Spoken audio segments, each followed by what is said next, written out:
Okay, good afternoon, everyone. Thank you so much for being here today. Today we'll be hosting another press briefing to discuss any updates regarding the search and rescue case for the submersible Titan that's located approximately 900 nautical miles offshore in the vicinity of the wreck of the Titanic.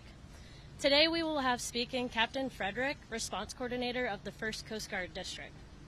He'll be giving a brief statement followed by about 10 minutes for questions and answers. Thank you so much again. Let me please introduce Captain Frederick.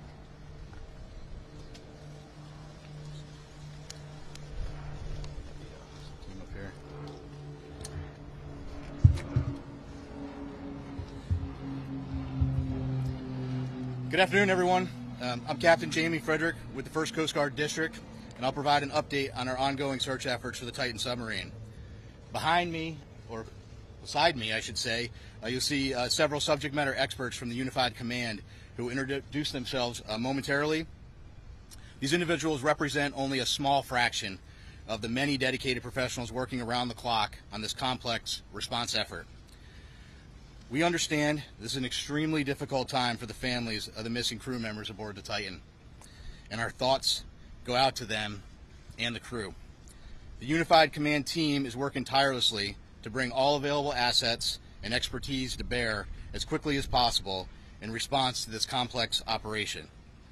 And we remain in close contact with the family members and the crew to ensure they are fully aware of our current and future search efforts. Additionally, we have been in close contact with the British and French Consulates General to ensure that they are fully appraised of our efforts, and we are ensuring that their concerns are being addressed. We're incredibly grateful for the full spectrum of international assistance that has been provided, including an expert submariner from the Royal Navy, who's here with us serving aboard as a critical member of our team. Additionally, a team of highly trained French ROV operators departed St. John's last night are en route to aid the search. Moreover, our Canadian partners have been providing critical leadership and significant response capabilities since the beginning of our efforts. Again, this is an incredibly complex search operation requiring both surface and subsurface elements, and our unified approach is critical. The location of the search, 900 miles east of Cape Cod and 400 miles southeast of St. John's, makes it exceptionally difficult to mobilize large amounts of equipment quickly. In spite of those challenges, we've been able to provide continuous air and surface search assets, as well as additional ROV capability to search below the surface. We currently have 5 surface assets searching for the Titan, and we expect 10 total surface assets to search in the next 24 to 48 hours. There are 2 ROVs actively searching, and several more are en route and will arrive by tomorrow morning. We've received incredible support with aviation assets from our Coast Guard Air Station in Elizabeth City, the Air National Guard, and Canadian Armed Forces. Today there are 2 back-to-back P3 flights. One is ongoing now as I speak, totaling 14 hours of continuous on-scene coverage, and 2 C-130 flights, also one ongoing now, throughout the day and into the evening. Yesterday, a Canadian P3 detected underwater noises in the search area. As a result, ROV operations were relocated in an attempt to explore the origin of the noises. Although the ROV searches have yielded negative results, they continue. Additionally, the data from the P3 aircraft has been shared with our U.S. Navy experts for further analysis, which will be considered in future search plans. The surface search is now approximately 2 times the size of Connecticut, and the subsurface search is up to 2.5 miles deep, exponentially expanding the size of the search area. We also have to factor in the ever-changing weather conditions, currents, and sea states that expand the search area every hour. There is an enormous complexity associated with this case due to the location being so far offshore, and the coordination between multiple agencies and nations. We greatly appreciate the outpouring of support and offers to provide additional equipment. The Unified Command continues to prioritize assets and resources in order to provide the best capability in the most timely manner. This includes weighing multiple factors to identify the most effective resources available to the response operation, with careful consideration to timeliness of equipment arriving on scene, usefulness and ability to deliver assets to the search area. Over the past 48 hours, we have, through incredible unity of effort, mobilized and implemented a tremendous amount of expertise and response capability. In addition to the ships and aircraft previously mentioned, we've dispatched 2 subject matter experts from U.S. Navy NAVSEA SUPSALV, who will serve as search coordinators on scene for underwater search operations. So I've been stressing unity of effort a lot in this statement, and that's because it is absolutely critical to this complex operation. Again, our thoughts and prayers are with the crew of the Titan and their loved ones. We will continue to work as hard and as quickly as possible in an effort to locate them.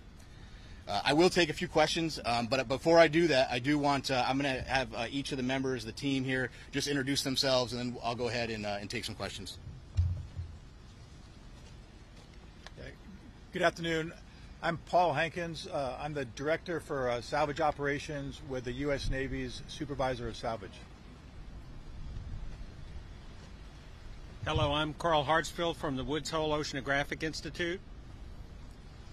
Good afternoon. I'm Lieutenant Commander Rich Cantharia. I'm an exchange officer currently serving on the staff of Commander Submarines Atlantic at Norfolk, Virginia. Good afternoon, Lieutenant Commander Christy Butler, working closely with Captain Frederick from RCC Boston, Search and Rescue Mission Coordinator. Thank you. Thanks, Christy.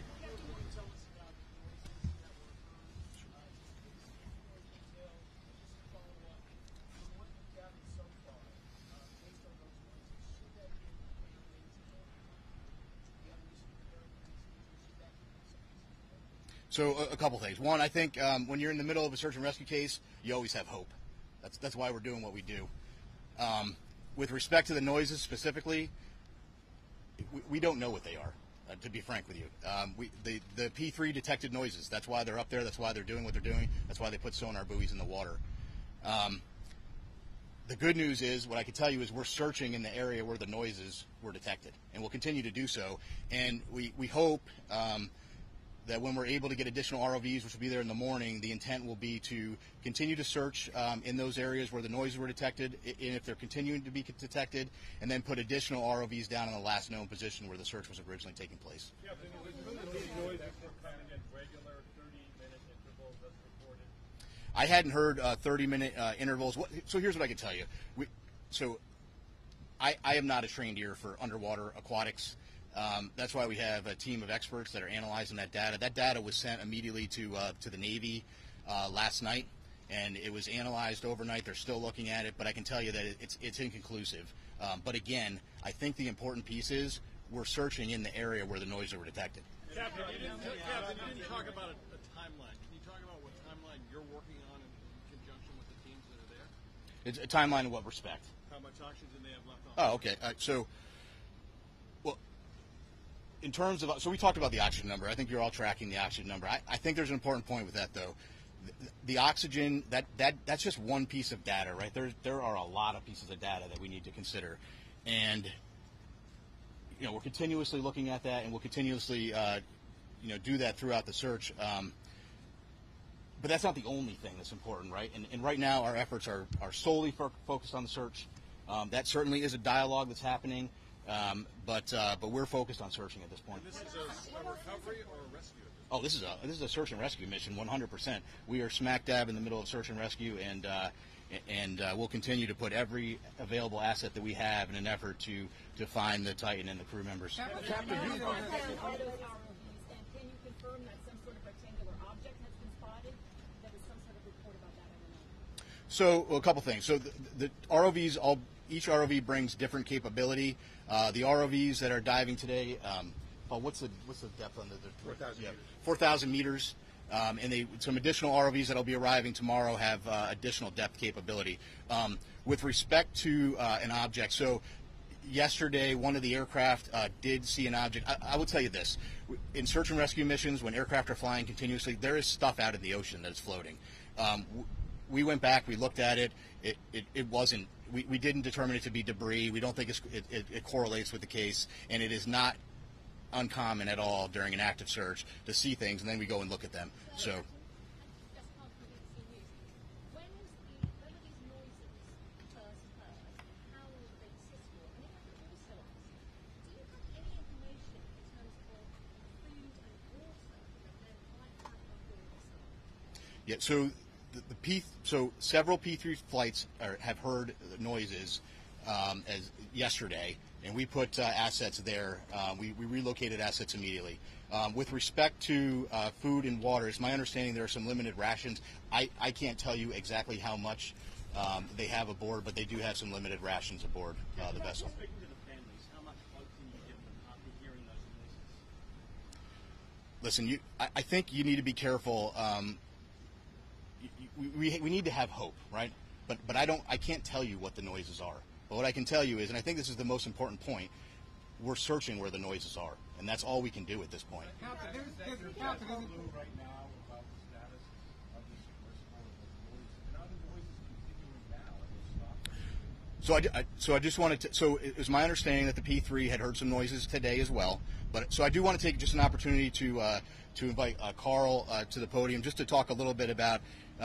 He has a little bit more expertise in underwater acoustics, and maybe just to speak to that in general, because again, there are noises below the surface of the ocean, so I'll just turn it to Carl. Carl, can you spell your name? Yes, Carl Hartsfield.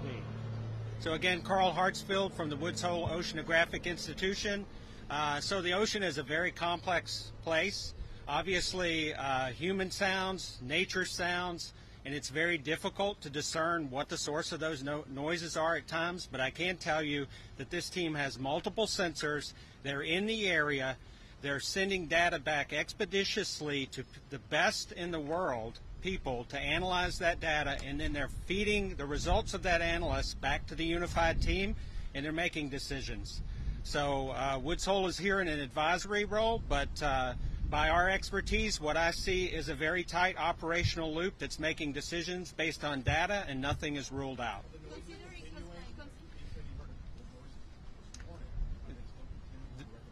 There have been multiple reports of noises, and every one of those noises is being analyzed, tracked, looked for patterns, and reported upon. Can you describe what the noise? Can you describe what the noise sounds like that they're hearing? Well, the noises, again, very complex in the ocean. You have to be an acoustic analysis, and you have to have context. They're trying to put all the pieces together. The noises have been described as banging noises. But again, they have to put the whole picture together in context, and they have to eliminate potential man-made sources other than the Titan. Is it possible that a ship in the ocean, or even some mammals out there could mimic that kind of sound? So I can tell you from my experience with acoustics that there are sounds by biologics that sound man-made to the untrained ear, but I can assure you that the people listening to these tapes are trained. There are a lot of vessels in the area, and they each make noise, right? So all of that has to be eliminated, and it's analysis over time. Plus, as the captain said, the team is searching in the right area.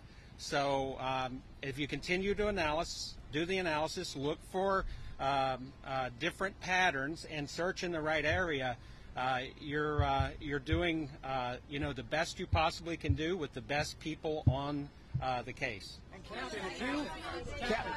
Captain, apparently there was a deep ocean salvage system byway that was sent there to the location. Can you tell if it's on site yet, and how it operates, and how long it would take to rescue it with that team? Which system is he speaking about? You know the system. What's the system that you're talking about? It's called Flyway Deep Ocean Salvage System. That's just a hydraulic, a crane. Yeah. So that's what I thought. So that's a piece of equipment. It's a crane piece of equipment. There are a lot of pieces of equipment flowing in through St. John's right now. One thing I did want to mention, I think it's important. Some of the ROV capability that's arriving soon is really great, incredible capability. One thing I want to point out is that French team that's coming in to serve aboard with their equipment aboard a French ship.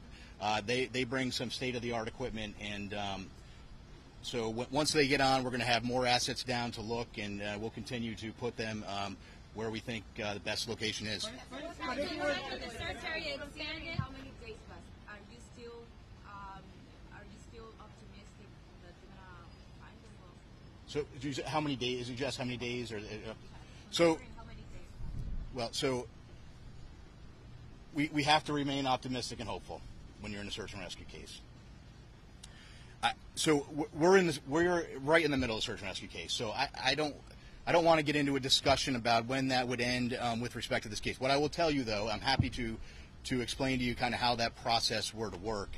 The Coast Guard prosecutes search and rescue cases on a daily basis, and sometimes we don't find what we're looking for, and you have to carefully consider all of the factors, and there are a lot of factors you consider. And then after you consider all of those factors, sometimes you're in a position where you have to make a tough decision. We're not there yet. But if we continue to search, potentially we could be at that point. But again, we're not there yet, and that's a discussion that we will have with the family long before I'm going to discuss that here publicly. What does the rescue operation look like? What does the rescue operation look like? I'm sorry, ma'am. Yeah, so I can't put a number on the I'm not going to put a percent. I don't have a percentage number. What I would tell you is that is just one data point, and there are more data points than that we have to look at. So right now we continue to search, and we'll have that later.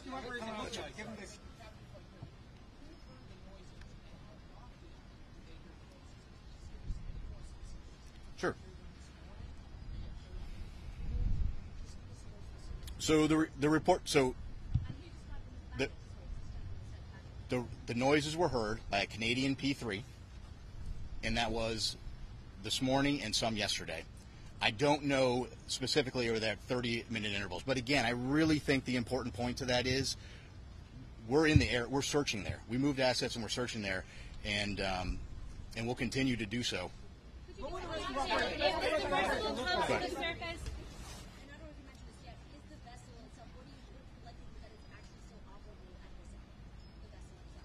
Yeah, I don't. So, listen. Whether it's operable or whether it's sitting on the ocean floor, whether it's in the sea column, whether it's in the surface, it's all speculation. And we're just not in the business of speculation. We're in the business of searching, and we're putting everything we can with the data we have to search for the vessel. And I think we'll take one more question. Go ahead, sorry.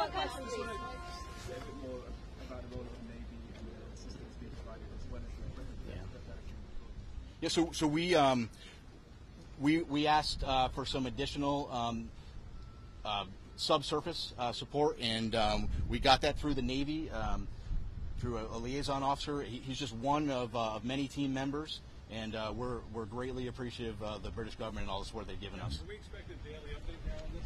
So I think the plan will be to do a daily like this. I'm not going to lock into that right now, but we'll keep you informed, and certainly if there's any major developments, we'll let you know. Thank you very much. Really, did you say submarine? Sir, are you saying submarines are assisting? Thank you so much for attending today's press briefing. That will Royal conclude Navy all submarine questions. assisting?